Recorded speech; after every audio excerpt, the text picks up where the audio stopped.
السلام علیکم ورحمۃ اللہ وبرکاتہ۔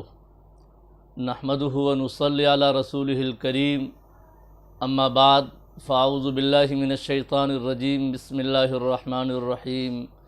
انی وجہت وجہی للذی فطر السماوات والارض حنیفا وما انا من المشرکین، صدق اللہ العظیم۔ میرے بھائیوں، ہر سال ہم بقرعید کی خوشیاں مناتے ہیں۔ اس سال بھی بقرعید کی خوشیوں کے سائے میں ہم سانس لیں گے، لیکن کیا ہم کو یہ یاد رہتا ہے کہ بقرعید جو اپنے دامن میں خوشیوں کی سوغات لے کر آتا ہے، اس کے علاوہ اور اس کا پیغام کیا ہے؟ عام طور پر ہمارے ذہنوں سے بقرعید اور عید الاضحیٰ کا پیغام محو ہو جاتا ہے، مٹ جاتا ہے، یاد نہیں رہتا ہے ہم کو کہ یہ کیا پیغام لے کر آتا ہے۔ آج میں آپ کو وہ پیغام یاد دلانا چاہتا ہوں جو پیغام امت مسلمہ کے ذہن و دماغ سے بالکل مٹ چکا ہے۔ وہ پیغام ہے اتحاد کا، وہ پیغام ہے وحدانیت کا، وہ پیغام ہے ایثار و قربانی کا، وہ پیغام ہے اپنے مقصد کی راہ میں ایثار اور خلوص کا۔ لیکن آج امت مسلمہ ان تمام پہلوؤں سے کنارہ کش ہو چکی ہے۔ حضرت ابراہیم علیہ السلام کی زندگی پر جب ہم ایک طائرانہ نظر ڈالتے ہیں، کیونکہ بقرعید اور عید الاضحیٰ کی جو تاریخ ہے حضرت ابراہیم علیہ السلام کی یادگاروں سے یہ معمور ہے۔ حضرت ابراہیم علیہ السلام کی یادگار کے بغیر، ان کے نقوش کے بغیر، یہ عید الاضحیٰ اور بقرعید کا تصور ادھورا اور ناقص ہے۔ تو ہم ان کی زندگی پر جب ایک نظر ڈالتے ہیں تو ہم کو یہ نظر آتا ہے کہ انہوں نے کس طرح کی قربانیاں دی اپنے مقصد کی راہ میں۔ براہیمی نظر پیدا مگر مشکل سے ہوتی ہے، براہیمی نظر پیدا مگر مشکل سے ہوتی ہے، ہوس چھپ چھپ کے سینے میں بنا لیتی ہے تصویریں۔ آج امت مسلمہ بکھری ہوئی ہے، انتشار و افتراق اس کا مقدر بن چکا ہے۔ اس موقع پر ہم کو اپنی صفوں کے اندر اتحاد پیدا کرنا چاہیے، ہم کو اپنے عقیدے کو درست کرنا چاہیے، ہم کو اپنے مقصد کی راہ میں قربانی پیش کرنا چاہیے۔ آج اس ملک کے اندر جو ہمارے مسائل ہیں، برہمنی استبداد کے پنجے میں ہندوستان کا مسلمان جکڑا ہوا ہے۔ اس برہمنی استبداد کے پنجے سے نکلنے کی ہم کو فکر اور تگودو کرنی چاہیے۔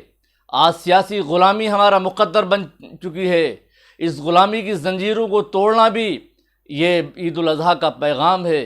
حضرت ابراہیم علیہ السلام نے غلامی کی زنجیروں کو توڑا، خاندانی رسم و رواج کی زنجیروں کو توڑا، باطل عقیدے کی زنجیروں کو توڑا۔ ان کی زندگی ہم کو یہ یاد دلاتی ہے کہ ہم بھی انہی کے نقش قدم پر چلتے ہوئے آج غلامی کی زنجیروں کو توڑیں۔ اس ملک میں جو مختلف قسم کی غلامی ہے، تہذیبی غلامی، سیاسی غلامی، تعلیمی غلامی، ان تمام زنجیروں کو توڑنا یہ ہمارا مشغلہ اور ہمارا شعار ہونا چاہیے۔ اگر ہم نے ایسا نہ کیا تو یاد رکھیے کہ ہم ہر سال عید الاضحیٰ کی خوشیاں مناتے رہیں گے، لیکن ہم مزید غلامی کی زنجیروں میں جکڑتے چلے جائیں گے۔ تو میرے بھائیوں اور ہندوستان کے مسلمانوں، میں آپ کو یہ پیغام دینا چاہتا ہوں کہ آپ کھڑے ہوئیے، آپ غفلت کی نیند سے بیدار ہوئیے اور حالات کا جائزہ لیجئے۔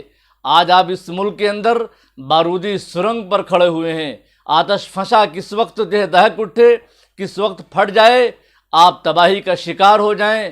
آنکھیں کھولیے اور مختلف جو سیاسی غلامی کی زنجیریں آپ کی گلے میں پڑی ہوئی ہیں، ان زنجیروں کو توڑیے۔ آپ اپنی صفوں کے اندر ایک قوت پیدا کیجیے، کانہم بنیان مرصوص بن جائیے۔ آپ ایک جسد واحد ہیں، ملت اسلامیہ ایک جسد واحد کی مانند ہے، ایک جسم کے مانند ہے۔ آج کہاں کھڑے ہوئے ہیں آپ؟ آج بکھراؤ ہے آپ کے اندر، مسلک کے نام پر سیاسی تہذب ہے آپ کے اندر۔ آپ میرے بھائیوں، مکتبہ فکر کے نام پر بکھرے ہوئے ہیں، مسلک کے نام پر بکھرے ہوئے ہیں، مختلف جماعتوں تحریکوں کے نام پر بکھرے ہوئے ہیں، کیا عید الاضحیٰ کی خوشی آپ کے لیے حقیقی خوشی ہو سکتی ہے؟ اگر آپ ان تمام پہلوؤں کو مد نظر نہ رکھیں، اگر آپ اپنی صفوں کے اندر اتحاد پیدا کرنے کی کوشش نہ کریں، تو آپ یقین مانیے کہ آپ کو کوئی حق نہیں پہنچتا ہے کہ آپ عید الاضحیٰ کی خوشیاں منائیں، آپ بقرعید کی خوشیاں منائیں۔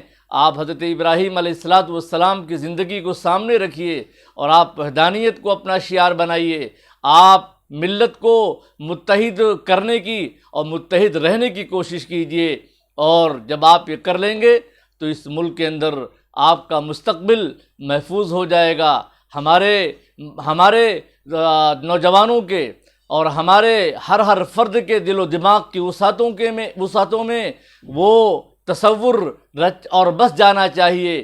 ہمارا ماضی، شاندار ماضی ہمارے ذہنوں میں ہونا چاہیے، ہم کو حال کی فکر کرنی چاہیے اور ایک شاندار مستقبل کی تعمیر کی فکر یہ ہماری کوشش ہونی چاہیے۔ اگر ہم یہ کریں گے تو پھر ہم گویا اس ملک کے اندر محفوظ رہیں گے، ورنہ جو خطرات ہیں وہ خطرات ہم کو کسی وقت بھی لقمہ بنا سکتے ہیں، لقمہ تر بنا سکتے ہیں۔ میرے بھائیوں، بے خطر کود پڑا آتش نمرود میں عشق، عقل ہے محو تماشائے لب بام ابھی۔ حضرت ابراہیم علیہ السلام جس طرح اپنے مقصد کی راہ میں اپنی جان کی بازی لگا دیتے ہیں، ہم کو بھی اپنے مقصد کی راہ میں جان کی بازی لگانے سے دریغ نہیں کرنا چاہیے۔ یہی عید الاضحیٰ کا پیغام ہے کہ ہم اپنی صفوں کے اندر اتحاد پیدا کریں، اللہ رب العزت کی بارگاہ میں ہم ایک متحدہ مسلم قوت بن کر اللہ کی بارگاہ میں حاضر ہوں۔ انی وجہت وجہی للذی فطر السماوات والارض حنیفا وما انا من المشرکین کا پیغام یہی ہے کہ ہمارا رخ اللہ کی طرف ہونا چاہیے جو زمین و آسمان کا خالق ہے، اور اس کے ساتھ کسی کو شریک نہیں کرنا چاہیے۔ اللہ تعالی ہم سب کو متحد بنائے اور عید الاضحیٰ کا جو حقیقی پیغام ہے وہ پیغام ہمارے سینوں میں اتار دے۔ وما علینا الا البلاغ۔